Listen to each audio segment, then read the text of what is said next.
हाय, welcome back. मैं फिर से हाजिर हूँ अमित दीक्षित और आपका स्वागत है मेरे यूट्यूब चैनल अमित गणित वाला पर।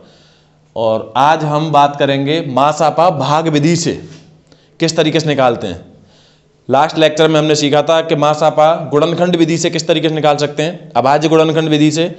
और अब सीखेंगे हम मासापा भाग विधि से किस तरीके से निकाल सकते हैं। मासापा मतलब महत्तम समाप वर्तक, महत्तम समाप वर्तक।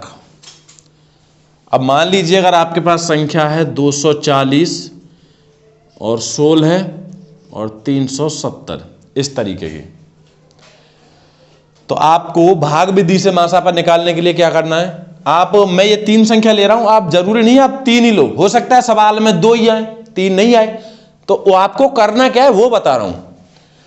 सबसे छोटी और सबसे बड़ी ये 2 संख्या आपको सबसे पहले लेनी है और उनका भाग देना है। यानी 16 का भाग दूंगा मैं किसमें, 370 में। तो 16 दूनी 32, यहां से 5 बच गया, 0 बढ़ा दी, 16 तिया 48, यहां से 2 बच गया। तो अभी आपको क्या करना है, ये 2 तो आपका शेष बच गया, इसमें तो भाग नहीं जा रहा। तो आपको क्या करना है, इस 2 को मानना है भाजक, यानी जिस संख्या से भाग देते हैं उसको तो आपको शेष को मान लेना है। और जो भाजक है पहले से ही, मतलब जिस संख्या का हम भाग दे रहे हैं उसको मान लेना है भाज्य, यानी बीच वाली संख्या। तो अब 2 का भाग देना है 16 में, यानी इधर वाली संख्या आ जाएगी बीच में जिसमें हम भाग देते हैं। तो 2 का भाग 16 में देंगे, कितनी बार जाएगा, 2 अट्ठे 16। यानी जब तक आपका फाइनल नहीं कटता है, जब तक आपका शेष नहीं कटता है, तब तक आपको इसमें भाग देना ही है। हर बार जो रिमाइंडर बचता है, जो शेष बचता है, उसको आपको डिवाइजर मानना है, यानी जिस संख्या से भाग देते हैं।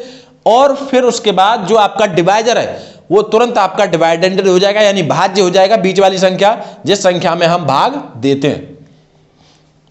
अब इसका जो डिवाइजर वाला पार्ट है ये 2, यही इनका मासापा होता है, यानी एचसीएफ होता है 2।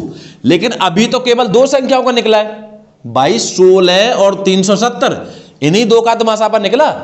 तो अभी हमारे पास 240 और बच रहा है, यानी जो 2 मासापा आया है इसका भाग अब जो बची हुई संख्या उसमें देना है। यानी 2 से भाग में किस में दूंगा, 240 में। तो 2 एकम 2, यहां से कट गया, 4 उतार ली, 2 दूनी 4, ऊपर से यहां से कुछ बचा नहीं तो 0 हमने उतार ली यहां, यानी ये फाइनल चला गया आपका। तो कंप्लीट इनका मासापा क्या आएगा, 2 आएगा। मतलब अगर इसमें भाग नहीं जाता तब मैं फिर जो शेष बचता उसे डिवाइजर मानता और फिर दोबारा से जो हमारा डिवाइजर है उसे डिवाइडेंड में मान के फिर भाग देता। तो इस तरीके से प्रोसेस जब तक चलता है जब तक आपका पूर्णतया मासापा निकल के नहीं आ जाए, यानी शेष नहीं बचेगा, तब आपका मासापा निकल के आएगा। और जो डिवाइजर पार्ट है वही आपका मासापा होता है। चलिए एक संख्या और ले रहा हूं मैं, तब आपको समझ में आ जाएगा। 120, 25, 290। अब इसका एक मासापा निकाल के आपको भाग विधि से बताता हूं। देखो पहला प्रोसेस क्या है, आपको संख्या कौन सी लेनी है, 2, पहले सबसे छोटी और सबसे बड़ी। अब इनमें पहले सबसे छोटी संख्या कौन सी है, 25, और सबसे बड़ी 290। तो आपको छोटी संख्या का सबसे बड़ी संख्या में भाग देना है, यानी 290 में भाग देना है। तो 25 एकम 25, यहां से 4 बच गया, 0 बढ़ा दी, यानी 25 एकम 25। यहां से क्या बच गया, 15। अभी ये आपको डिवाइजर मानना है और अब आपको डिवाइडेंड यानी बीच वाली संख्या कौन सी माननी है, 25, यानी 25 में भाग देना है। तो 15 एकम 15, यहां से कितना बच गया, 10। फिर आपको वही प्रोसेस, एक डिवाइजर एक डिवाइडेंडेड, 15 आपको डिवाइडेंड मान लिया, अब 10 का भाग देना है, 10 एकम 10।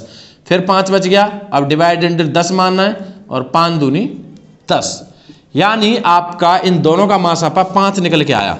और अब इस 5 से भाग देना है जो आपके पास संख्या बच रही है, यानी 120 में। अब 5 का भाग मैं 120 में दूंगा, अगर पूर्ण जाता है तो ठीक है, नहीं जाता है तो फिर मैं जो शेष बचेगा उसका भाग फिर मैं दूंगा 5 में, ठीक है। तो 5 दूनी 10, यहां से 2 बच गया और 0 बढ़ा दी, तो 5 चौका 20, यानी अभी हमारा फाइनल कट गया यहीं पे। तो इसका मासापा डिवाइजर पार्ट वाला आएगा जो इधर है, यानी इसका जो एचसीएफ है हाईएस्ट कॉमन फैक्टर वो क्या आया, 5। आई होप तुमको समझ में आ गया होगा। Thank you very much.